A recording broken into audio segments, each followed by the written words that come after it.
Hi friends, it's Unicorn and it is time to wrap up all the books I read in September. I read 10 books in total in September. I did not know how the miracle happened, but I am thrilled that I read double digits amount of books, including 1 book I read for the month of Burma. I didn't finish all the books I wanted to read for Burma, but I'm still gonna trying to catch up it this month. And also 4 books for the Booker Prize. So without further ado, let's dive into the books. Firstly, I want to talk about the book that I read for the month of Burma, also called Myanmar, for the From and About Asia reading project. I'll leave all the detail down below. And the book I read is not only an amazing read, but also it's a very important book. It's a must read if you have slightly interest in reading about other country. And the book is called First They Erased Our Name by Habiburahman, with Sophie Ansel, translated by Andrea. This is a stunning memoir of the author. The author is a Rohingya, is one of the ethnic groups in Burma.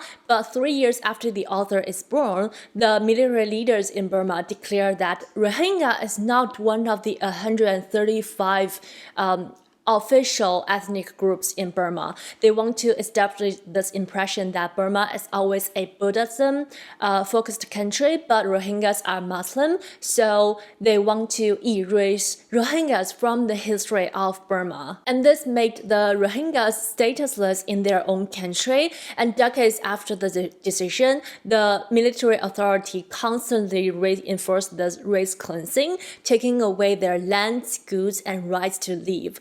And Rohingyas cannot even have an ID in their own country. Coming with the race cleansing, Rohingyas are facing all sorts of discrimination from all aspects of the society, including people from other races and religion, and even in the educational system, they cannot enroll in a higher educational institution.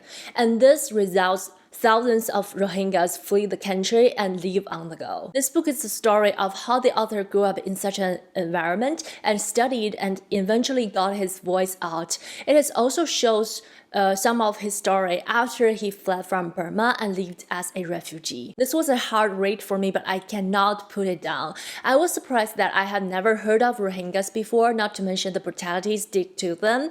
But another surprise to me is, in my mind, I always somehow got this impression that people who believe in Buddhism is somehow more peaceful. They are not encouraged to get into conflicts and arguments.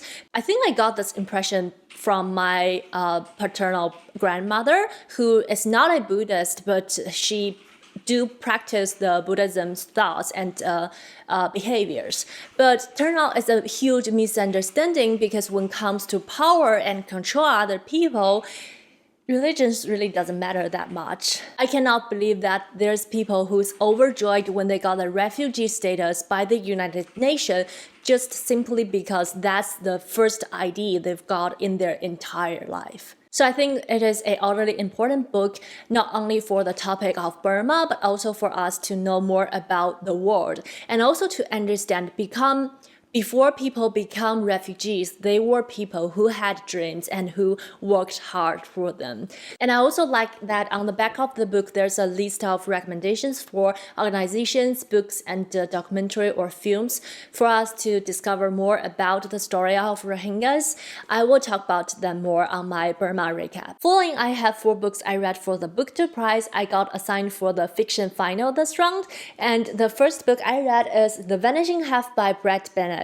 This is a book talking about a twin sister, Stella and Desiree. They grew up in this small town, and one day one of the sisters decided to passing for white for her life, while the other sister remained her black identity. And this is a very hyped book that I don't think I need to say more about it. I think the book partially lived up to the hype. I really enjoyed the reading experience. It got me engaged the whole time and kept me going.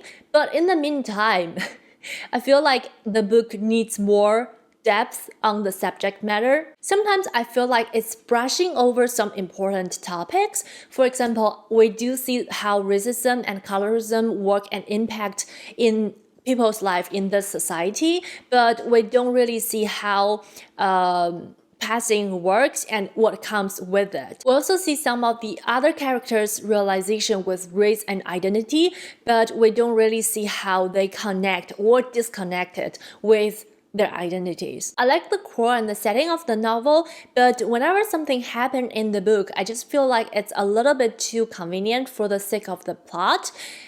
But I do think the writing is very beautiful and smooth, so that's why I was able to read it very quickly and I enjoyed it myself. I was able to sink into the descriptions in the book. But initially, I gave this book a 4-star, but the more I think about it, the more it's a 3.5 stars for me. But star rating doesn't really matter that much to me unless it's a 5-star. So it's a good book, but I just think I want more from it and it failed to deliver it to me. But speaking of delivery, the next book is my favorite of all the Booker Prize fiction books and it delivers so well. The book is My Dark Vanessa by Kate Elizabeth Russell. This is trigger warning. This book contains sexual assault content for minors. The protagonist of the book is Vanessa Wei, who got involved with her 42 years old English teacher Jacob when she was 15 and attending a boarding school. So we follow 2 timelines in the book, the first timeline being the year of 2000 when Vanessa was a student in the boarding school, and talking about how she got into the affair with the English teacher. The second timeline is 2017 when more and more women speaking out for the allegations against powerful men. A schoolmate of Vanessa stood up and accusing Jacob of sexual assault when she was 14, and this schoolmate reached out to Vanessa and put her in a very difficult place. As readers, we follow a 15-year-old Vanessa who got manipulated by the English teacher step by step, and also a 32-year-old Vanessa who is tangled up in the thoughts of realization and reckoning, but also with her coping mechanism that she used because she was deeply traumatized over the years. This book is amazing because it engaged the readers and the protagonist in a different way. Every fact was talking to the readers by the voice of Vanessa, but her interpretations of the situation is just so different from the readers, from us. And she trying to rationalize and romance everything that has the potential to drive the reader crazy, just because we are able to see through the lens that Vanessa failed to see through, or more like she refused to admit. But that is exactly the reason why this book is so powerful. When I was reading this book, sometimes I got so uncomfortable, I want to scream out loud or like threw my copy of Lolita out of the window. There's a later scene in this book when Vanessa did a reflection to the situation, and I feel like that scene is the core of the book. It's the punch to my gut. It's like that makes me love this book even more. If you have followed the Booker Prize, you'll know that this book didn't make it into the top 3 of the year, but this is my #1 fiction books of all the fictional books that I read for Booker Prize. Next, I read SHUGGIE by Douglas Stuart. Trigger warning, this book has rape, abuse, and alcoholism. This is another one of the very depressing coming-of-age historical fiction. It's talking about SHUGGIE, the main character who is struggling to survive as a boy, who also needs to care for his alcoholic mother, and also he faced a lot of discrimination towards himself because he's not masculine enough. This is a very moving book that shows you the development of the boy's personality and also the awakening of his sexuality, and also demonstrate the social environment back in the 1980s. Unfortunately, this book is not for me. I failed to engage with the characters and also connected with the story. It doesn't really keep me going, and I feel like overall the book can be more compact and also faster in pace. But besides the harsh comment, I feel like this book is still beautifully written. It's just like unfortunately not as strong as some of the other books I read for the prize, but it did win the Booker Prize of this year or last year, I think. So I think that tells something. The final book I read for the Booker Prize is The Prettiest Star by Carter Sickels. This is another historical fiction set in a small town in Ohio in the 1986. It centers on a family where the son of the family, Brian, went to New York City 6 years ago and happily lived and accepted as himself. But after 6 years, in 1986, he lost his boyfriend and some of other close friends in New York City due to AIDS, and he himself is also dying. So he came back to his hometown and spent his lifetime with his family. It is a time when the majority of people doesn't really know much about AIDS and they are afraid of getting into contact with people who have AIDS. So after Brian came back, the whole town flipped over and turned against their family, and even his own family members are turned against him. This is a book about the devastating consequence of unknown and fear. It shows you how people sometimes can be driven by ignorance and forgot the bottom line of humanity. I enjoyed the portraits of the townspeople, and I like to read about the tension between the family and townspeople when they're facing each other directly.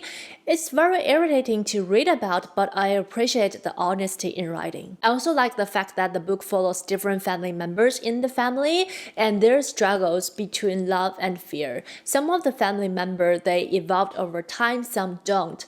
Given the time that it was set in with lack of information, I have compassion for each one of them, although I'm not agree with everything that they do. Needless to say, it's a very depressing and sad book, but the book resonates with me ever since I read it. Following, I read two lighthearted Japanese mystery short story collections, both by Edogawa Ranpo.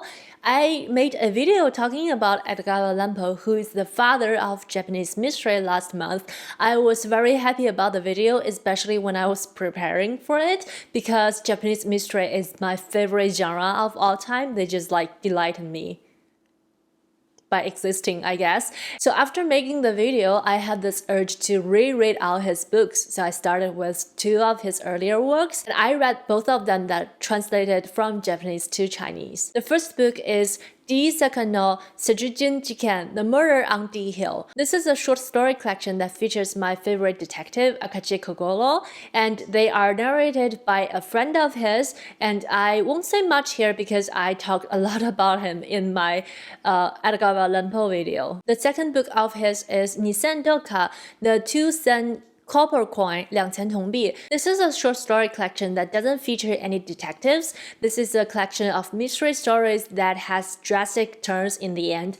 They reminded me of the stories that I read by Hitchcock when I was small. Some of the stories also have common elements, for example, dissociative identity disorder, and there is a very good critique article about Edogawa Ranpo and his personalities and how they influence his characters on the back of this book that really helped me to understand more of his writing, and I really learned a lot from it, so I like this one very much. Overall, those two books are quick and relaxing read for me. I really enjoyed the moment that when I read them before bed, and they really calmed me down. Next up, we have my cat here. She just joined me. I don't know what she's doing. Hello? Yeah, she's mad at me for something. I don't know why. But moving on to books, we have Beautiful World, Where Are You by Sally Rooney. This is my most anticipated new release of September. I have a whole reading vlog dedicated to this book. It recorded my raw reaction and my feelings to when I was reading this book. I will link it down below. This book is focusing on 4 Irish young people. They came from different backgrounds and the thing that they think about and dealing with because adulthood is catching up to them. They question their relationship, their activities, and the world.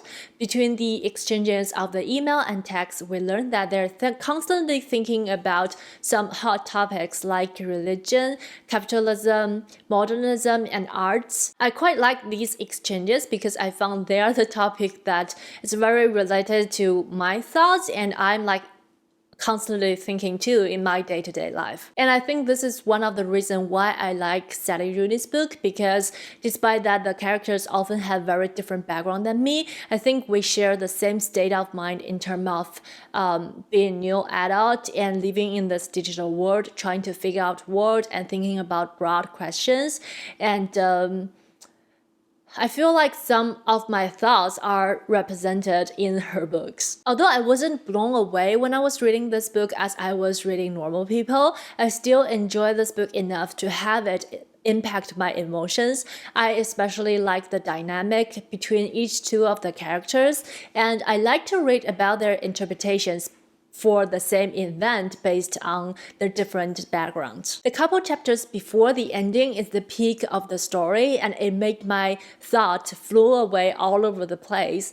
And in the same time, it also made the ending seems a little bit bland, but I think it doesn't really matter because the ending feels more like an attachment to the whole novel, not a very important part or some major development. So overall, I still very enjoyed this book. I give it 4 stars. Following, I read another memoir called Beautiful Country by Qian Julie Wang, or Wang Qian. This is Wang Qian's memoir about her experiences immigrant to America at the age of 7 with her parents, and also living the first decades of her life in America as an undocumented American. And because of their status, her baba, which is the Chinese word for dad, asked her to remember that no matter what happened, no matter who asks, she was born in the US and have always been here. Qian witnessed that her loving parents got worn out and become more and more irritable because of the heavy load of life pressure on the parents and also their fear towards the authorities due to their status. Qian also witnessed the strength that her parents has, especially her mama, which is the Chinese word for mom.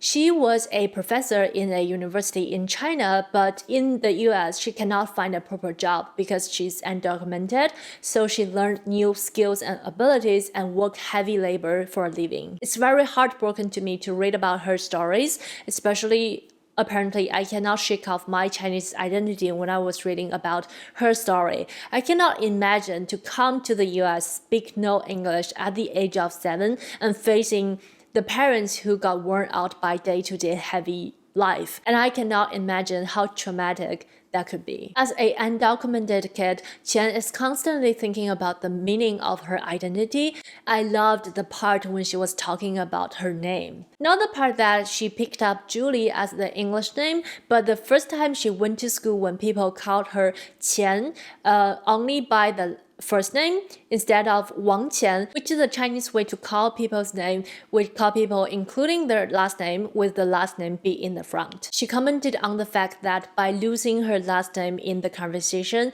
when people calls her, her Chinese identity fade away at the moment. I love this part very much because it shows you how language and culture can transform people as simple as just calling you by your first name. And a side note of this book is that we learn Qian faced some discrimination from other Chinese immigrants because she speaks Mandarin compared to other people who speak Cantonese, because some people, they look down to the people who speak Mandarin. When I was reading about that, I was like, come on, people, what the heck? But I thoroughly enjoyed this book and I recommend it to everyone. Lastly, we have Mary Jane by Anya Blau. This is another historical coming-of-age story, but it's a much delightful one. It's talking about Mary Jane, a talented 14-year-old girl who grew up in this conservative family, and one day she got a summer job as a nanny for the daughter of a local doctor in a respectful house. And shortly after Mary Jane started her summer job, 2 celebrities moved into the house and turned the summer job to a much eventful journey. This is a very lovely story and quite some adventure. The book set in the 1970s in Baltimore, and with the context of the very traditional family that Mary Jane has, and also the radical representation of the time, which is the household that hired her. It shows you the progress of how Mary Jane learned new things and absorbed new information, and also shows you how the 2 sides of her, the traditional side and also the progressive side, go hand in hand to build her as a well-rounded person. This is the most delightful historical fiction in this pile, and I recommend this book to you when you want to read about some sweet, lovely stories and also put a smile on your face. And there you have it. That's all the books I read in September. It is such a wonderful reading month for me and I just loved it so much. I hope you enjoyed this video. Don't forget to say hi in the comment section down below and let me know what book you have read in September, or do you have any books you are looking forward to. Thumbs up to this video if you like it. I hope you happy reading, stay healthy. I'll see you in my next bookish video. Bye!